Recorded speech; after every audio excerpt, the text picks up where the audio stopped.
बार फिर से स्वागत है। वक्त हो चला है इस वक्त की देश दुनिया की तमाम खबरों को जानने का। चीन में स्मार्ट हाईवे और डिजिटल ट्रांसपोर्ट की दिशा में आयोजित सम्मेलन में नई तकनीकों की झलक देखने को मिली। 26 मार्च को हाईवे सूचना सम्मेलन की शुरुआत फुजियो में हुई, जहां दुनिया भर के विशेषज्ञ और कंपनियां शामिल हुई। इस सम्मेलन में स्मार्ट हाईवे से जुड़े इनोवेशन पेश किए। कंपनी के निर्माण से लेकर प्रबंधन, रखरखाव, संचालन और सेवाओं तक पूरी चेन के काम करने वाली आधुनिक तकनीकों को प्रदर्शित किया गया। इन तकनीकों का उद्देश्य हाईवे सिस्टम को ज्यादा सुरक्षित, तेज और स्मार्ट बनाना है। इस दौरान डिजिटल ट्रांसफॉर्मेशन पर खास बात की गई, जिसमें नई तकनीकों के जरिए सड़कों के निर्माण और रखरखाव को भी बेहतर बनाया जाएगा। साथ ही इंटेलिजेंट कंस्ट्रक्शन और मेंटेनेंस सिस्टम पे भी बात की जाएगी, जिससे लागत कम होगी, काम की गुणवत्ता बेहतर होगी। स्मार्ट ऑपरेशन सिस्टम के जरिए ट्रैफिक मैनेजमेंट और यात्रियों के अनुभव को भी बेहतर बनाने पर फोकस किया जाएगा। एक और खास पहल ट्रांसपोर्ट और एनर्जी इंटीग्रेशन रही, जिसमें सड़कों को ऊर्जा सिस्टम से जोड़कर भविष्य को टिकाऊ बनाने की बात की गई है। इस कार्यक्रम में कंपनी ने अपना नाम शानगाओ शिंगटिंग बड़ा मॉडल भी लॉन्च किया, जो पूरी तरह कंपनी की खुद की तकनीक और इंटेलेक्चुअल पार्टी पर आधारित है। विशेषज्ञों का मानना है कि इस तरह की तकनीकें आने वाले समय में स्मार्ट इंपोर्ट और इंफ्रास्ट्रक्चर को नई दिशा देंगी।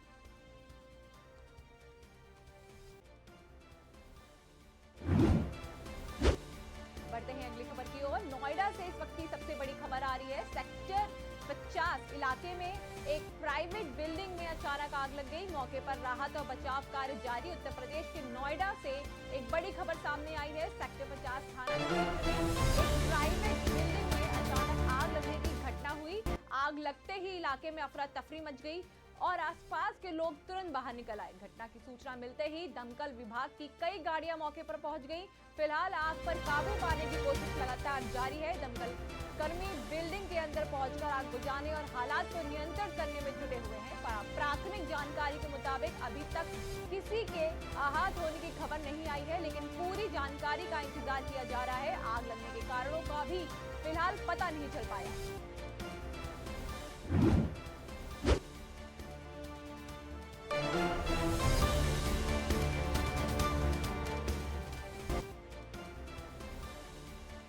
जम्मू कश्मीर की कटरा में चैत्र नवरात्रि की महानवमी और रामनवमी के अवसर पर भक्ति का अद्भुत नजारा देखने को मिला। श्री माता वैष्णो देवी मंदिर में दर्शन के लिए श्रद्धालुओं की भारी भीड़ उमड़ी पड़ी। देश के अलग अलग हिस्सों में लाखों भक्त माता के दरबार पहुंचे, ताकि इस पावन अवसर पर आशीर्वाद प्राप्त कर सके। पूरे मार्ग पर जय माता दी के जयकारे गूंजते रहे और वातावरण भक्तिमय बना रहा। लंबी कतारों में इंतजार करते देखा गया, लेकिन उनके उत्साह में कोई कमी नहीं थी। श्रद्धालुओं ने बताया कि नवरात्रि के दौरान माता के दर्शन करने उनके बेहद खास होता है। भीड़ को देखते हुए प्रशासन और मंदिर प्रबंधन ने सुरक्षा कड़े इंतजाम किए हैं। मध्य प्रदेश के ग्वालियर से दर्दनाक हादसे की खबर, जहां एक सड़क दुर्घटना में 5 लोगों की मौत हो गई। मध्य प्रदेश के ग्वालियर से एक बड़ी दुखद खबर सामने आई है, जहां एक सड़क हादसे में 5 लोगों की मौत हो गई, जबकि 4 लोग घायल हैं। इस घटना की जानकारी देते हुए सीएसपी अतुल कुमार सोनी ने बताया कि सभी घायलों को अस्पताल में इलाज चल रहा है। घटना के बाद इलाके में अफरा तफरी का माहौल बन गया है। पुलिस के मुताबिक हादसे के बाद तुरंत राहत और बचाव कार्य में शुरू किया गया है। घायलों को अस्पताल पहुंचाया गया है। घटना में जान गंवाने वाले लोगों के शवों का पोस्टमार्टम के लिए भेज दिया गया है। इस मामले में स्कॉर्पियो वाहन के चालक को पुलिस ने हिरासत में ले लिया है। उसका मेडिकल कराया जा रहा है, ताकि आगे की जांच की जा सके।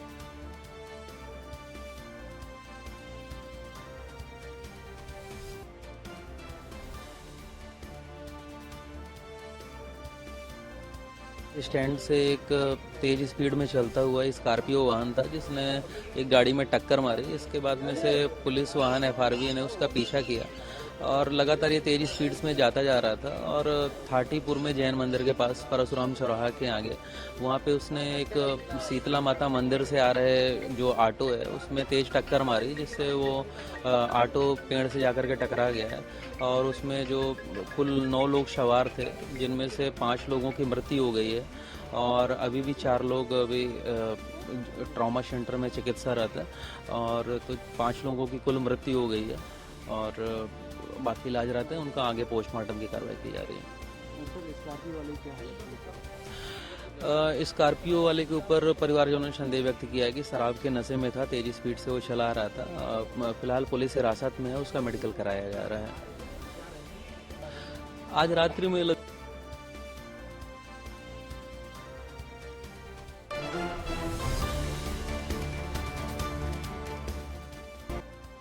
दिल्ली में इंटरनेशनल फिल्म फेस्टिवल के मंच से अभिनेता और सांसद रवि किशन ने भारतीय सिनेमा को लेकर एक बड़ा बयान दिया। देश की राजधानी दिल्ली में आयोजित इंटरनेशनल फिल्म के फेस्टिवल दिल्ली 2026 में फिल्म दुनिया की चमक देखने को मिली। इस दौरान अभिनेता और सांसद रवि किशन ने कार्यक्रम को लेकर अपनी खुशी जाहिर की। उन्होंने दिल्ली सरकार को इस भव्य आयोजन के लिए बधाई दी। रवि किशन ने कहा कि उन्हें इस आयोजन के तहत बने मंडप को देखने का भी मौका मिला, जो काफी शानदार और प्रभावशाली है। उन्होंने बताया कि उनकी फिल्म महादेव का गोरखपुर की स्क्रीनिंग भी इस फेस्टिवल में हुई। इसके साथ ही उन्होंने अपनी वेब सीरीज मामला लीगल है के दूसरे सीजन के प्रमोशन का भी जानकारी दी। उन्होंने कहा कि इस तरह के प्लेटफॉर्म्स में कलाकारों को अपनी प्रतिभा दिखाने का बड़ा मौका मिलता है। रवि किशन का मानना है कि इस तरह के इंटरनेशनल फिल्म फेस्टिवल से भारतीय सिनेमा को नई पहचान और मजबूती मिलेगी। साथ ही यह देश के फिल्म निर्माताओं और कलाकारों के लिए एक बड़ा मंच साबित होता है। इस आयोजन में देश विदेश की कई फिल्मों की स्क्रीनिंग हो रही है, जिससे सिनेमा प्रेमियों को विविधता का अनुभव मिल रहा है। दिल्ली में हो रहा इस फिल्म फेस्टिवल भारतीय सिनेमा को वैश्विक मंच पर और मजबूत बनाने की दिशा में एक बड़ा कदम माना जा रहा है।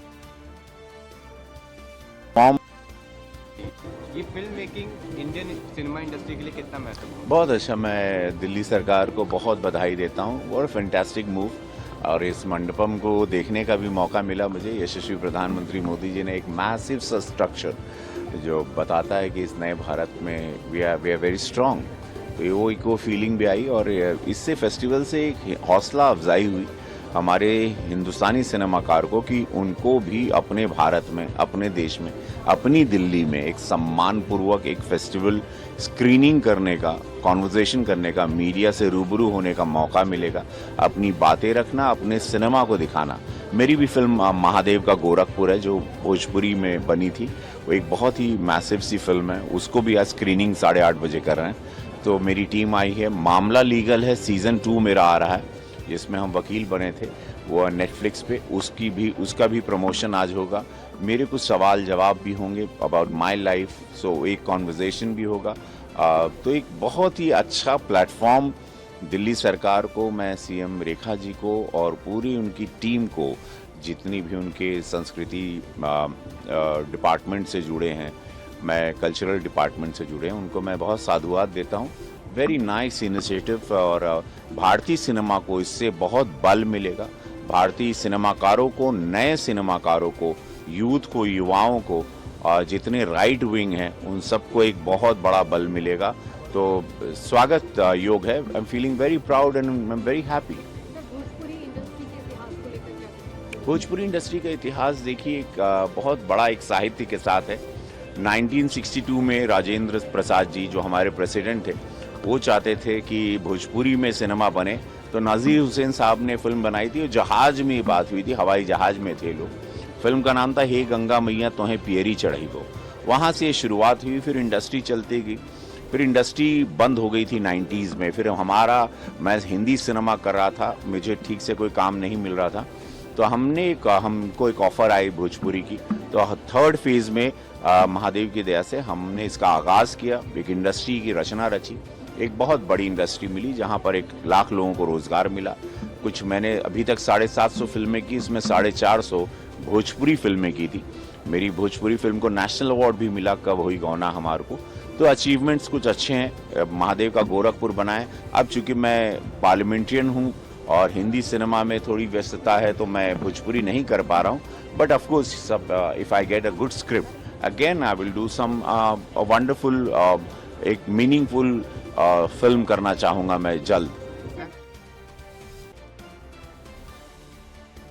चुने हुए इंग्रेडिएंट्स और फाइनेस्ट ग्रेडिंग से बनते हैं लाजवाब टेस्टी मसाले, राजेश मसाले। क्या चटपटा है राजेश मसाला। ट्राई करिए। अच्छा।